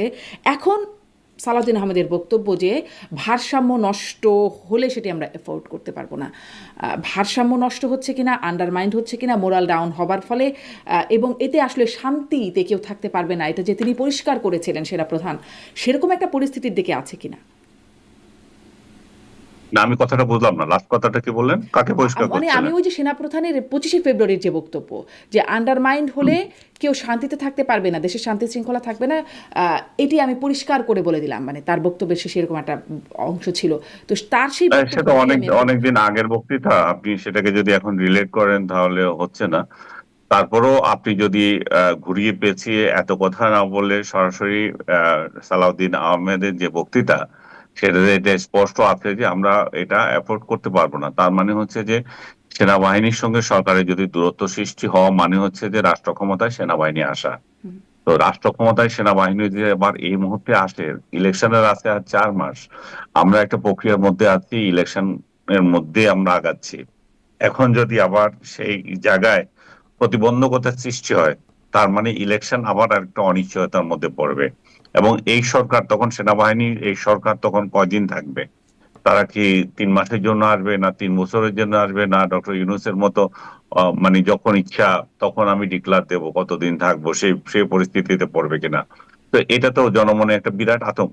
অর্থনীতির যা অবস্থা, আইন শৃঙ্খলার এখন যা অবস্থা, আইন আদালতের যা অবস্থা, সবকিছুতে মিলে তো মানুষের ত্রাহি ত্রাহি অবস্থা হয়েছে। মানুষ, আমি যেটা আপনাকে বলেছিলাম, মানুষ এত কিছু চিন্তা করছে না, মানুষ চিন্তা করছে একটা নির্বাচিত সরকারের হাতে ক্ষমতা হস্তান্তর। কারণ সবাই অপেক্ষা করছে এই নির্বাচিত সরকারের জন্য। কারণ নির্বাচিত সরকার যদি আসে, সে একটা বৈধ লাইসেন্স পাবে। সেই বৈধ লাইসেন্স হচ্ছে কিসের? সেই বৈধ লাইসেন্স চাঁদাবাজির, বৈধ লাইসেন্স আমাকে শাসন করার, বৈধ লাইসেন্স আরো যা যা করার। এখন তার কিছুই হচ্ছে না, এখন সবাই মাতাব্বর, সবাই রাজা। সেই রাজত্বে এখন চলা কঠিন হয়ে গেছে। সালাউদ্দিন আহমেদ এখানে তো তার বক্তৃতায় আরো একটা কথা বলেছেন। তিনি বলেছেন যে আজকে সচিবালয়ে যে সমস্ত নিয়ম বদলি পদায়নের জন্য আপনি মন্ত্রিপরিষদকে একটা ক্যাবিনেট কমিটি করে দিয়েছেন, এটা উপদেষ্টাকে বলছেন উনি, যে এটার কোনো চর্চা নাই যেটা আগে করা হয়েছিল, এবং এটার কোনো ট্রেডিশন প্রচলনও নাই, এবং এটার কোনো নিয়ম নয়। তারা যা করছে পদোন্নতি বা নিয়োগ বদলির মধ্যে, সেটা এখানে একটা রাজত্ব সৃষ্টি করেছে। আপনি খোঁজ নেবেন, আমরা খুব অসন্তোষ প্রকাশ করছি। সালাউদ্দিন আহমেদ একজন সাবেক আমলা, উনি জানেন কোথায় কি হচ্ছে, ওনার বন্ধুরা আছে, ওনার সিনিয়র জুনিয়ররা আছে এখানে। এখানে রাষ্ট্র ক্ষমতা দখলের আগে যে আইন প্রশাসন যে দখল হয়ে যাচ্ছে, এখানে পুলিশ প্রশাসন কারা দখল করছে, এখানে সেনা প্রশাসনে কারা যাবে, কোন মতাদর্শের লোকগুলো যাবে, আমলাতন্ত্রে কারা যাবে, এগুলো নিয়ে তো আরেকটা ওয়ার চলতেছে পেছনে। সেই জায়গাতে উনি সতর্ক করছেন যে যেগুলো যেভাবে চলছে সেভাবে ওনারা অ্যাকসেপ্ট করতে পারছেন না। জি, তো আসি তাহলে আমি এই প্রশাসন জন্যই দখলের বলি যে বিষয়ে। প্রশাসন দখলের বিষয়ে তাহলে আরেকটু সুনির্দিষ্ট করে প্রশ্ন করি। আর আমি একটু ঘুরিয়ে পেঁচিয়ে কেন বলছিলাম, কারণ সেনাপ্রধানেরও সাবধানতা ছিল, সেটিও 25 ফেব্রুয়ারি যে শান্তি শৃঙ্খলা বিনষ্ট হবে। এখন সালাউদ্দিন আহমেদেরও প্রতিরক্ষা বাহিনী নিয়ে ভারসাম্য নিয়ে একটা সাবধানতা বাণী যে সেটি নষ্ট হলে আমরা এফোর্ড করতে পারবো না। তাই আমি আসলে মেলাতে চাচ্ছিলাম যে এই দুটো ভারসাম্য এবং সেই শান্তি শৃঙ্খলা বিনষ্টের যে শঙ্কা, সেটির মধ্যে কোনো কানেকশন আছে কিনা, বা সেই পরিস্থিতি কি এখন তৈরি হয়েছে কিনা, কেন আসছে এই প্রসঙ্গ। আপনি বলছেন যে প্রশাসনের ব্যাপারটা, সালাউদ্দিন আহমেদের যে বক্তব্য, সালাউদ্দিন আহমেদ বললেন যে এখানে রাজত্ব সৃষ্টি হয়েছে, জামাতের নায়েবে আমির ওদিকে বলছেন যে এদিকে বিএনপির দিকে আঙ্গুল তুলে বলছেন যে একটি দলের মানে অভিযোগ, প্রশাসন দখলের একটা অভিযোগ করছেন, এবং তিনি মানে ওই মানববন্ধন থেকে বা তাদের যে সমাবেশ সেখান থেকে তিনি এরকম কথা বলছেন। আবার কদিন আগে মাহফুজ আলম তিনি বলছেন চোখের সামনে দেখলাম বিএনপি জামায়াত ভাগাভাগি করে নিয়ে গেল। মানে প্রশাসনে এই পদায়ন, বদলি ইত্যাদি বিষয় নিয়ে সবাই, সরকার পক্ষ, বিএনপি, এদিকে জামাত, সবাই অভিযোগ করছেন। এমন পরিস্থিতি আসলে কেন হচ্ছে আনিস আলমগীর? ওই জন্য হচ্ছে, কেউ বৈধ লাইসেন্স নাই, এখন সবাই লাইসেন্স দাবি করছে, আমারও ক্ষমতা আছে, আমারও ক্ষমতা আছে, আমারও ক্ষমতা আছে। এবং মাহফুজ আলম যে কথাটা বলেছেন সেটা একেবারে সত্য, ওনারা ভাগাভাগি করে নিয়েছেন। মাহফুজ আলমদের যে দল বা মাহফুজ আলমরা যেখান থেকে এসেছেন সেই এনসিপি, আমি জানি না উনি ওইটা আফোর্ড করেন কিনা ওই রাজনীতি, বাট যেখান থেকে ওনাদের উৎপত্তি, যে এনসিপি তো এখানে যেটুকু কাজ করছে চাঁদাবাজি এবং আপনার যেটুকু করছে বদলি বাণিজ্য, এগুলো করছে। কিন্তু বদলিগুলোতে যে লোকগুলোকে দিচ্ছে সেটা তো তাদের দলের না। তাদের দল তো এত বিস্তৃত হয় নাই যে তাদের লোক এখানে এখানে বদলি করবে। তো তারা এই সুবিধাটা নিচ্ছে, বাণিজ্য করছে। আর এই যে লোকগুলো বদলি হচ্ছে সেগুলো হয় বিএনপি নয় জামাত। আর আওয়ামী লীগ যারা ছিল বা আওয়ামী লীগ বনা যারা ছিল তাদেরকে তো সাইড লাইনে ফেলে দিচ্ছে অনেক আগে। তাহলে তো এই তো ভাগাভাগি করার জন্য তো দুইটা দলই আছে। মাহফুজ তো ঠিক মতোই বলেছে, আমরা দেখলাম রাতারাতি এরা ভাগ করে নিয়েছিল। তো সেই ভাগে হয়তো কারো কেউ কম পাচ্ছে, কেউ বেশি পাচ্ছে, কেউ এগিয়ে যাচ্ছে। এটা নিয়ে ওনাদের মধ্যে গোলযোগ, এটা নিয়ে ওনাদের মধ্যে এখন কে বেশি পাচ্ছে কে কম পাচ্ছে সেটা ওনারা জানেন, কারণ লোকগুলো ওনাদের। তাহলে আমি ডক্টর নাহারিন আপনার কাছ থেকে এই বিষয়ে মন্তব্য জানতে চাই। সবারই অসন্তোষ, সবাই অভিযোগ করছে। আজকে সালাউদ্দিন আহমেদ অসন্তুষ্টির কথা বললেন সরাসরি, সেদিন নায়েবে আমির জামাতের তিনি বললেন প্রশাসন দখল করে নিচ্ছে। এখন আমি যদি এটাও জিজ্ঞাসা করি যে অন্ততপক্ষে জামাতের নায়েবে আমির এবং মাহফুজ আলম তাদের যে বক্তব্য, মাহফুজ আলম বলছেন চোখের সামনে বিএনপি আর জামাত ভাগাভাগি করে নিয়ে যাচ্ছে, আর নায়েবে আমির বলছেন তার কাছে কণ্ঠ রেকর্ড আছে যে উপদেষ্টারা এই প্রশাসন দখলে, মানে কোনো একটি দলের দিকে বিশেষ করে ইঙ্গিত করছেন, বিএনপির দিকে, যে প্রশাসন বিএনপি দখল করে নিচ্ছে। এখন একজনের কাছে কণ্ঠ রেকর্ড আর একজন চোখের সামনে হচ্ছে, আপনার কাছে কোনটা সত্য মনে হচ্ছে, নাকি আরো অন্য কিছু আছে? আবার বিএনপি অসন্তোষ জানাচ্ছে। জি, এই কথাটার উত্তর দেওয়ার আগে আপনাকে আমি বলি যে আনিস আলমগীর ভাই বললেন যে বিএনপি এবং জামাত ভাগাভাগি করে নিচ্ছে, আওয়ামী লীগ যারা ছিল তারা সাইড হয়ে গেছে। 17 বছর, 17 বছর কিন্তু খুবই দীর্ঘ সময়। নিয়োগের ক্ষেত্রে 17 বছর খুবই দীর্ঘ সময়। এই যে 17 বছরে যারা আওয়ামী লীগ হয়ে নিয়োগ পেল তারা কি সবাই সাইড হয়ে গেছে? আপনি কি তাই বিশ্বাস করেন? আমি সেটা বিশ্বাস করি না। শুনেন, আওয়ামী লীগ আছে, আওয়ামী লীগ থাকবে, বিভিন্ন রূপে আছে। কিন্তু আপনি দেখেছেন যে ইলেকশন গুলো যদি দেখেন, বিশ্ববিদ্যালয়ে যে রাকসু ইলেকশন গুলো হলো, আমরা যাদেরকে ছাত্রলীগ হিসেবে জানতাম আমরা দেখেছি পরে আসলে তারা অন্য দলের ছিল, তাই না? মানে এই যে, মানে বলা হচ্ছে অন্য দলের ছিল, কিন্তু রাজনীতি বা যে কোনো একটা দল করা মানে কিন্তু একটা আইডিওলজিকে সাপোর্ট করা। তো যে আইডিওলজি নিয়ে গত 17 বছর আপনি থেকেছেন, সেই আইডিওলজি হঠাৎ করে আপনার বদলে গেল, আপনি অন্য দলে চলে গেলেন। তো আনিস আলমগীর ভাইয়ের এই কথার সাথে আমি মানে অত্যন্ত দ্বিমত জ্ঞাপন করছি যে আওয়ামী লীগ সাইড হয়ে গেছে। আওয়ামী লীগ সাইড হয়ে যায়নি, আওয়ামী লীগ আছে, বিভিন্ন রূপে আছে, এটাই। আর আপনি যেটা বললেন যে মাহফুজ আলমের কথা এবং বিভিন্ন রূপে আছে, মানে স্বরূপে থাকতে পারছে না, বিভিন্ন রূপে এখন।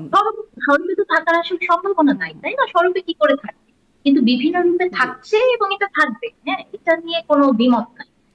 আমরা আমরা জানি এটা তো থাকতেও দেওয়া উচিত না, এদেরকে ইয়ে থেকে, চাকরি থেকে বের করে দেওয়া উচিত। একটা দেশে কি আপনি একটা নিয়োগ পেয়েছে, ধরেন আমার বিশ্ববিদ্যালয়ের কথা বলছি, যে গত 17 বছর যতগুলা নিয়োগ হয়েছে যেভাবেই নিয়োগ হোক না কেন, এখন একটা চাকরি আপনি পেয়ে গেছেন, তাকে তো আপনি বের করে দিতে পারেন না, তাই না? তো থাকা সেটা উচিত যদি হবে না। আপনি আপনি বিশ্বাস করেন, তাহলে তো এখন আমাদের দেখতে হবে যে কম্পিটেন্ট কে, কে কোন দল করে, কে কোন দল করছে, না, সেটা তো বিষয় না। এবং সেই জন্য ফসিল গুলোকে এনে এনে আপনি প্রশাসনে বসাতে পারেন না তো। আজ শোনেন, থেকে 4 বছর আগে, 5 বছর আগে রিটায়ারমেন্টে চলে গেছে, শোনেন, এরকম ফসিল গুলোকে এনে এনে আপনি এখন যদি এরকম, প্রশাসনে বসান, হ্যাঁ, তো প্রশাসন তো আর এরকম প্রশাসনের কথা ফসিল, শুনবে না। হ্যাঁ এরকম ফসিল তো কয়েকটা, কিন্তু আমি বলছি যে গত 17 বছরে যে পরিমাণ নিয়োগ হয়েছে, তারা তো আওয়ামী লীগ হয়ে নিয়োগ পেয়েছে। তো সেই জায়গাতে আমি বলছি যে আপনি ইচ্ছা আমি করলে জানি তার না কাছে তারা কারা আওয়ামী লীগ হয়ে নিয়োগ পেয়েছিল, তাহলে বাংলাদেশে বিসিএস প্রশাসন, এখন আমি চাই বিসিএস এর আপনার মতো চাকরিগুলো একজন, সব তাহলে আওয়ামী আপনার লীগের মতো, জন্য উন্মুক্ত ছিল, শোনেন, পুলিশ প্রশাসন অফকোর্স আওয়ামী লীগের জন্যই ছিল। আপনাকে আমি বলি যে আপনার মতো একজন সাংবাদিক যদি বলেন যে আপনি জানেন না কারা নিয়োগ পেয়েছে, এটার মতো দুঃখ রাখার জায়গা আমার আর নাই। হ্যাঁ, তো অবশ্যই আপনি এটা আপনি আপনি অবশ্যই, আমি ভালো করেই জানি যে পরীক্ষা পদ্ধতির মাধ্যমে হয়েছে। আপনি বলতে পারেন পদায়নের আপনি সুযোগ সুবিধা আপনি পেয়েছে আওয়ামী লীগের লোকগুলো, আপনাকে আপনি বলি সেটা একটা বলতে কথা, পারেন আওয়ামী লীগের লোকগুলো আমি তো পদায়নের সুযোগ আপনাকে, সুবিধা পেয়েছে। তার আমি মানে এই আপনি নয় যে তারা রাস্তা থেকে শুনুন, তুলে এনে আপনি আওয়ামী লীগের লোকদেরকে চাকরি দিয়ে দিয়েছে সরকার। আপনাকে আমি বলি, বিশ্ববিদ্যালয়ে চাকরি পেতে গেলে কোনো পরীক্ষা দিতে হয় না। বিশ্ববিদ্যালয়ের চাকরি আপনি একটা ইন্টারভিউ দিয়ে আপনি পাস। আছেন আপনার বিশ্ববিদ্যালয় নিয়ে, আমি বলছি আমলাতন্ত্র নিয়ে। শুনুন, বিশ্ববিদ্যালয়কেও আপনি আমলাতন্ত্রের বাইরে আনতে পারবেন না, এটাও একটা একটা প্রসেস। আমি তো একটা, আপনি কেন এত রেগে যাচ্ছেন সেটা আমি বুঝতে পারছি না। আমি না, আপনি আপনাকে নিষেধ আপনি করেও কিছু দুইটাকে বলি এক নাই। করে ফেলছেন, না আপনি না, দুইটাকে এক করে অবশ্যই আমি ফেলছেন। প্রতিটা নিয়োগের কথা বলছি। এবং আপনার কি মনে হয় না হুম। যে একটা যখন প্রশাসন চলে বা একটা ইলেকশন হবে, সেখানে বিশ্ববিদ্যালয়ে বা অন্য হুম। কোনো জায়গার কোনো ভূমিকা নেই, শুধু কি আমলাতন্ত্রেরই ভূমিকা থাকে? একটা সরকার কি মানে আমলাতন্ত্র দিয়েই টিকে ছিল, কিন্তু এই আমলাতন্ত্রের ভেতরে আমি ওটাই বলতে চাচ্ছি আপনাকে যে এখন পর্যন্ত সচিবালয়, আপনি বললেন আওয়ামী লীগ সাইট হয়ে গেছে, হয়নি।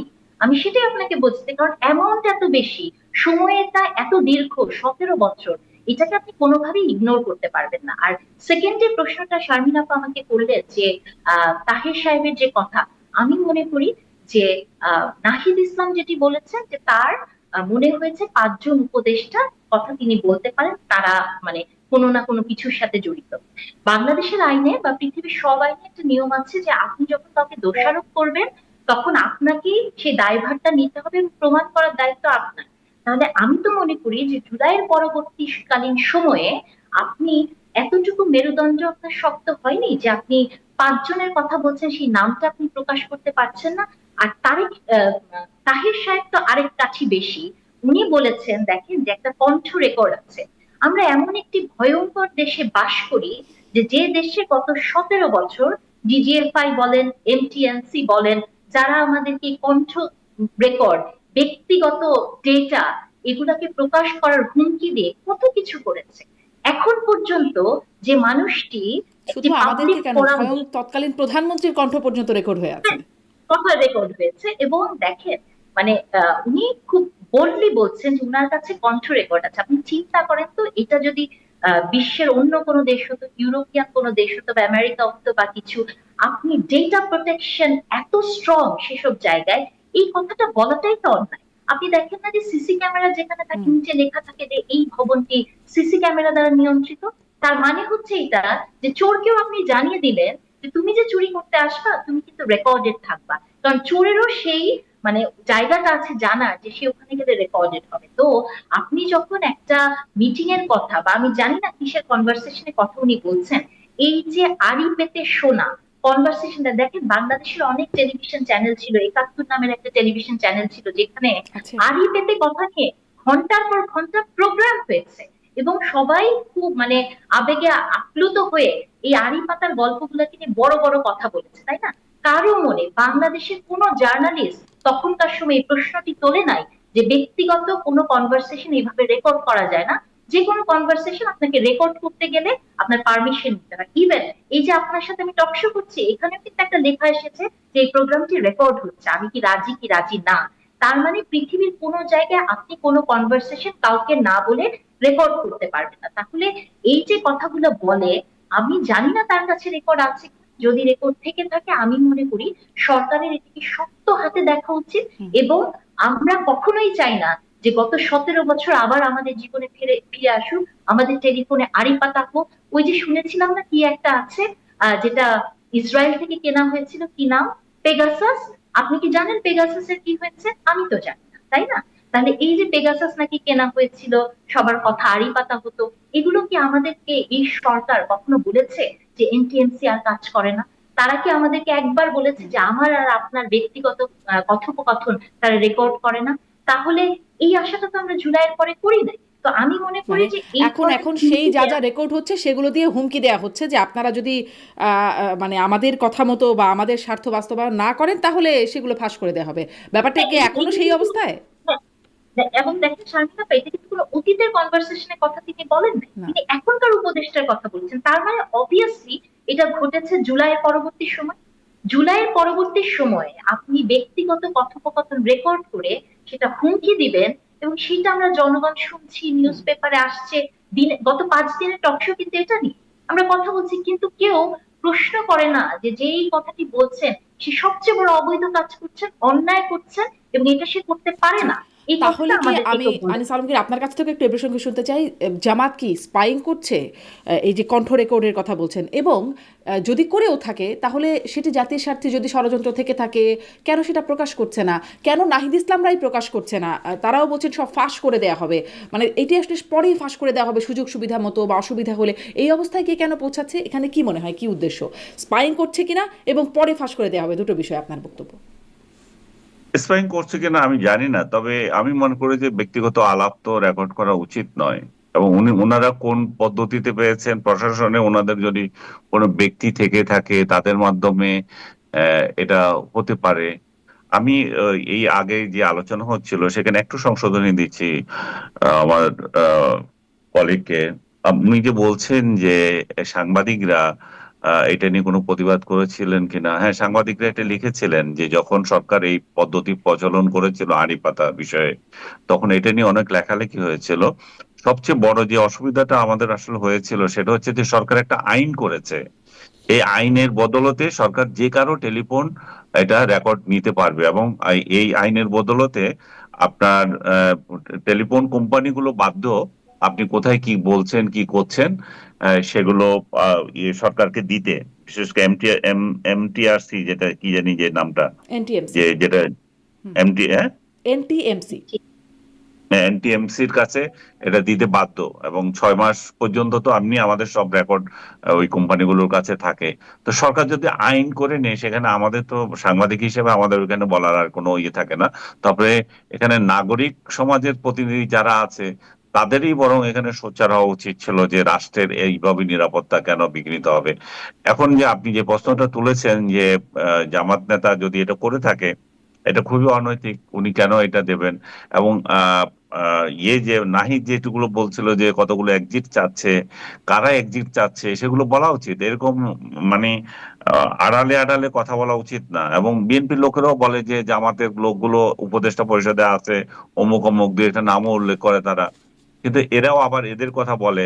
যে এইভাবে বলা বলিতে না দিয়ে তারা সরাসরি বললে ভালো, একদম হুমকি হয় না। এবং সবচেয়ে বড় কথা হচ্ছে এটা যে যে পদ্ধতিতে হোক, যখনই বলে যে আমার একটা রেকর্ড আছে, এটা খুব বাজে শোনায়। যে আপনি তাহলে আপনার আপনার এই এই এই চরিত্র যদি আপনার থাকে তাহলে সামনে সামনে তাহলে মন খুলে অন্যরাও কথা বলতে পারবে না। তাহলে এটা একটা আতঙ্কের সৃষ্টি করে। এই তাওয়া মানে এর সাথে আবার তিনি তাওয়া গরম করার একটা কথা বলছেন যে এই 5 দফা দাবি আদায় যা যা করা দরকার সব সব করব, এখন তাওয়া গরম করতেছি এখন থেকে। তাওয়া গরমের সময় লাগে কিন্তু গরম হওয়ার পর বুট ফুটতে সময় লাগে না। জামাতের নায়েবে আমির এমনটিও বলছেন, মানে এই যে কণ্ঠ রেকর্ড আছে, হুঁশিয়ারি দিচ্ছেন বা সাবধানতা বানিয়ে দিচ্ছেন, এখন তাওয়া গরম করতেছেন। এই তাওয়া গরম করার বিষয়টা আপনার কাছে কেমন মনে হচ্ছে? তাওয়া গরম করে আসলে কি হবে, কি উদ্দেশ্য হাসিল হবে? আমি জানি না কি তাওয়া আরেকটু গরম যোগ করে করে দিই, কি হচ্ছে। 5 দফা দাবি আদায় কি তাদের আসল উদ্দেশ্য? এটাও কি তাই মনে হয়? বলেন। 5 দফা দাবি আসলে কি সেটাই তো জানি না। যে গণভোট করা ফেব্রুয়ারির মধ্যে, 14 দল নভেম্বরের নিষিদ্ধ মধ্যে, করা, এগুলা জাতীয় পার্টি সহ। হ্যাঁ। তো এগুলো তো রিয়া। এগুলো তো চলতেই থাকবে। ওনারা ওনাদের ওনাদের গেইনের জন্য এগুলো করতেই পারেন। ওনারা ওনাদের রাজনৈতিক ফায়দা লুটার জন্য এগুলো সামনে আনতে পারেন। একটা রাজনৈতিক দল হিসাবে তারা যদি এ ধরনের দাবি করেও থাকে, সেটা তো আমি যে আবার একবারে মানে মহাভারত অশুদ্ধ হয়ে গেছে সেটা ভাববো তা না। কিন্তু আমি একটা জিনিস বলবো শুধু, যে যেখানে ঐকমত্য কমিশনের বৈঠকে 8 মাস ধরে যে সমস্ত সিদ্ধান্তগুলো আপনারা বসে বসে করেছেন, সেগুলোতে রাস্তায় আনতে পারেন না, এই নৈতিক অধিকার আপনাদের নাই। ওটা ওইখানে ওই টেবিলে শেষ করেন। আর টেবিলে যদি শেষ না করতে পারেন, তাহলে এই সনদে স্বাক্ষর মাক্ষর এগুলো না করে আপনারা যা ইচ্ছা করেন গিয়া। কিন্তু আপনারা সনদে স্বাক্ষরও করবেন, আবার এরকম নতুন নতুন বাহানা এনে রাস্তায় আনবেন, তাতে জনজীবনের খুবই দুর্ভোগ হয়। এই দুর্ভোগটা যাতে আমরা না পেয়ে থাকি। এবং আরেকটা বিষয় ইঙ্গিতপূর্ণ, সেটা যেটা বিএনপিও দাবি করছে, যে নির্বাচনকে পিছিয়ে দেওয়ার একটা চক্রান্ত। এবং নির্বাচনকে পিছিয়ে দেওয়ার এই যে চক্রান্তের কথা বলা হচ্ছে, বা পিছিয়ে দেওয়ার এক ধরনের মতলব, এবং সরকার এখানে সমর্থন আছে কিনা আমি জানি না, যদিও ডক্টর ইউনূস স্পষ্ট করে বলেছেন যে উনি ফেব্রুয়ারিতে ইলেকশন দিয়ে যেতে চান, ইলেকশন ক্ষমতা হস্তান্তর করতে চান। এখন সেই জায়গায় যদি এই নির্বাচন নিয়ে বা এই ধরনের ইস্যু নিয়ে তালবাহানা করে, যে বিএনপি নেতা যেটা বলতেছে যে স্বৈরাচার, পতিত স্বৈরাচার কিংবা তার দোসর একটি দেশ এই সুযোগ নেওয়ার জন্য বসে থাকবে, এবং সেটা আমরা কেন হতে দেব? সুতরাং আমাদেরকে একদম প্রতি বিপ্লবী হলেও চলবে না, আবার বাস্তবতার নিরিখে আমাদের পদক্ষেপটা, মানে কৌশলী পদক্ষেপটা নিতে হবে। তো তাহলে এই রাজনৈতিক দলগুলো যারা একটা সরকারকে হটিয়ে একটা নতুন একটা নির্দেশনা দিয়ে জাতিকে একটা অন্যরকম একটা জায়গায় নিয়ে যেতে চাচ্ছেন, সংস্কার এবং নির্বাচনের মাধ্যমে এবং বিচারের মাধ্যমে, তো সেই জায়গায় যদি রেগুলার এই ধরনের আওয়াজ রাখেন, তাহলে জাতিরও তো ধৈর্য থাকবে না যে আর কতদিন আমরা ওয়েট করবো একটা নির্বাচিত সরকারের জন্য। জি, এই মানে এর মধ্যেই তাওয়া গরম, ওয়েট করতে করতেই তাওয়া গরম প্রক্রিয়া চলছে। ডক্টর নাহরিন ইসলাম, আপনার কাছ থেকে তাওয়া গরম হচ্ছে, বুট ফুটতে সময় লাগবে না তাওয়া গরম হলে। আপনি আসলে কি বার্তা পেলেন? এখানে কি আসলে এখানেও কি নির্বাচনের সাথে তালবাহানা, নির্বাচন পেছানো বা সময় মতো নির্বাচন নিয়ে কোনো কিছুই ইঙ্গিত এখানে আছে কিনা? শুনেন, তা তো আছে। আমরা তো সবসময় গরম তাওয়ার উপরেই থাকি শারমিন আপা। গত 17 বছর বিএনপি গরম তাওয়ার উপরে ছিল, তারপরে আরো অনেক কিছু, এখনো হয়তো আরো কয়েকটা দল গরম তাওয়ার উপরে আছে। দেখেন, তাওয়া গরম হওয়া উপদেষ্টারা কি আছে? এবং তারাও নাকি সেফ এক্সিট খুঁজছে। হ্যাঁ, এই যে দেখেন, উপদেষ্টারও নাকি এইটা শুনে মানে এত দুঃখই লাগে। ধরেন, এটা বলতে চাই, তাওয়া গরমের ক্ষেত্রে বেশি যদি তাওয়া আবার গরম হয়, তাহলে কিন্তু পুড়ে যাওয়ার সম্ভাবনা থাকে। হ্যাঁ, তো যাতে আমরা না যাই, সেই জায়গাটাও আপনাদেরকে মানে দৃষ্টি রাখা দরকার। উপদেষ্টাদের সেফ এক্সিটের কথা যেটা বলা হয়েছে, নাহিদ ইসলাম বলছে, দেখেন, এটা আমি কয়েকদিন আগে আরেকটা টক শোতে বলছিলাম যে সেফ এক্সিট না, মানে আমরা একটা শব্দকে, যেটা খুবই নোংরা, যেটা খুবই খারাপ মিনিংটা, যে আপনি অপরাধ করছেন, তারপর আপনি পালিয়ে চলে যাচ্ছেন সেফ ভাবে। হ্যাঁ, এই সেফ এক্সিট নিয়ে আমরা কথা বলি, আমাদের লজ্জাও করে না। হ্যাঁ, যে আমার তাহলে জাতি হিসেবে, এই জাতির জন্য যে আমি যদি কোনো গুরুত্বপূর্ণ জায়গায় থাকি, তাহলে আমার জবাবদিহিতার কোথায়? আমি এমন এমন সবকিছু সেট করে রাখি যে আমি সেই মানে এক্সিটটা আমি এনশিওর করতে পারি। এই জাতি কি কখনো, বা যারা এইসব সেফ এক্সিট নিয়ে কথা বলে, তারা কি কখনো জীবনের সেফ এক্সিস্টেন্স নিয়ে কথা বলেছে, সেফ লাইফ নিয়ে কথা বলেছে? আপনার আমার লাইফ কি সেফ? আমরা কি একটা খুব সেফ এক্সিস্টেন্স নিয়ে কথা বলতে পারি না?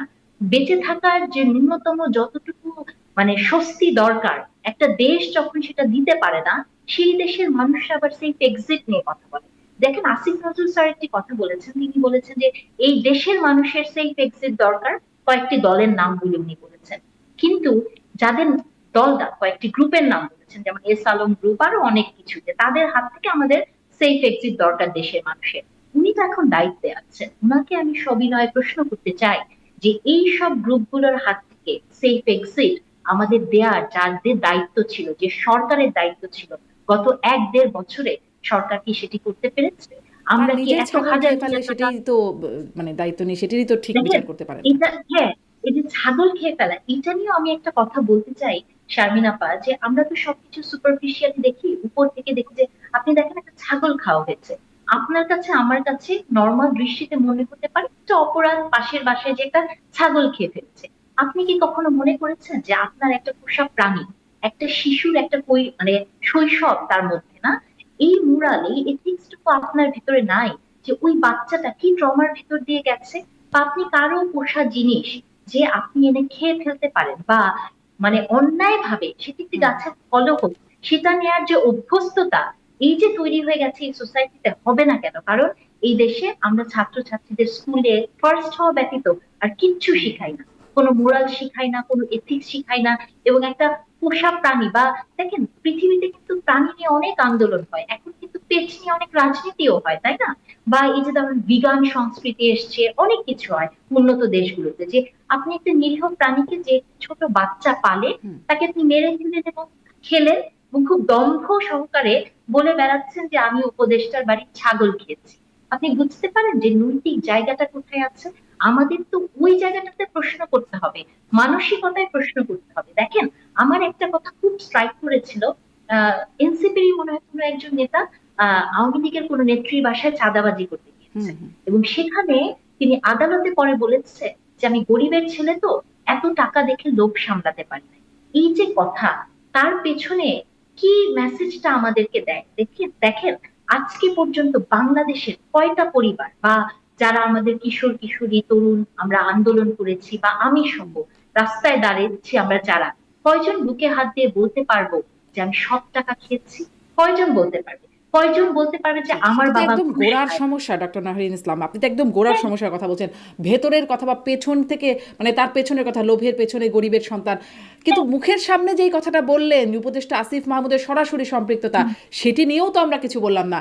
ছাগল খাওয়া হোক আর চাঁদাবাজি হোক, মানে উপদেষ্টাদের সাথে বা প্রভাবশালীদের সাথে যখন যুক্ত থাকে তখন আর এখন কিছু সেটি হচ্ছে না। তখন কিছু নেই। তাহলে কিন্তু ঘুরে ফিরে আপনি আওয়ামী লীগের দোষ দিয়ে আর কত দূর কতদিন? হ্যাঁ না, আমি আপনি শেষ প্রসঙ্গে উপদেষ্টাদেরকে আপনি বলছেন। আনিস আলমগীরের কাছ থেকে একটু শুনি, আমার আসলে সময়ও শেষ হয়ে গেছে। আনিস আলমগীর, আপনার কাছ থেকে একটু এই এই বিষয়ে শেষ করে শুনতে চাই যে তাহলে এই তাওয়া গরম করে আসলে শেষ পর্যন্ত কি ফায়দা হাসিল হচ্ছে, ফায়দাটা কার হাসিল হবে, কি মনে হয়? ফায়দাটা যারা সরকার দীর্ঘায়িত করতে চায় তাদের হবে, যারা নির্বাচন চায় না তাদের হবে। নির্বাচন যদি না হয় এই অস্থিতিশীলতা থাকবে, প্রশাসনের মাথাবরি থাকবে। এখন যে মাথাবরিটা করতে পারছে, এখন যে বিভিন্ন এই যে নেহারিন যেটা বললেন, বিভিন্ন প্রশাসনে বিভিন্ন বিভিন্ন বিশ্ববিদ্যালয় যাদের যাদের ইচ্ছা যেখানে যেখানে যাকে পদায়ন করা, সেটা যে সুযোগটা তারা নিচ্ছে, সেই সুযোগটা আবার নেবে। এবং এই সুযোগটা যাতে থাকে, একটা নির্বাচিত সরকার যখন চলে আসে এবং ধারণা করছে যে একটা দল সরকারে আসছে, এবং তারা তখন এই বৈধতা নিয়ে তাদের মতোই করবে। এখন যেহেতু সরকার নাই, এখন সরকার নাই মানে হচ্ছে ডক্টর ইউনূস কার সরকার কেউ জানে না, এটাকে এনসিপি না এটা বিএনপি না জামাত না আর কার, বা কি জনগণের, তো কনফিউজ সবাই। তো এই সুযোগে যে যার মতো করে ক্ষমতা ভোগ করছে, এই ক্ষমতা ভোগ করা যদি দীর্ঘায়িত হয়, ওনাদের তো কিছু আসে যায় না, জনগণের দুর্ভোগ হবে। জনগণের অর্থনৈতিক অবস্থা 12টা বাজছে, জনগণ দ্রব্যমূল্য থেকে শুরু করে চাকরির বাজার সবকিছুতে জনগণ হাহাকার করছে যে এই পরিস্থিতি থেকে কিভাবে উন্নত হবে, আইন শৃঙ্খলা পরিস্থিতি বিশেষ করে কিভাবে উন্নত হবে, যে যে যার কারোর বিরুদ্ধে মব লেলিয়ে দিতে পারে, যে যার কারোর যে যার তার হাতে গায়ে হাত তুলতে পারে। আপনার ব্যক্তিকে কি বলবো, পুলিশের গায়ে হাত তুলছে, সেনাবাহিনীকে অপমান করছে, যে এখানে আর বাকি রইল কে? বাকি তো কিছু নাই। আদালতে যান, আদালতে ভিন্ন মতের উকিলরা ওখানে দাঁড়াতে পারবে না, তাদেরকে আপনি আসামি, আপনার পক্ষে উকিল দাঁড়ালে তাকে অপদস্থ করা হচ্ছে। বিচার তো পরের কথা, বিচার পাবো কি না পাবো।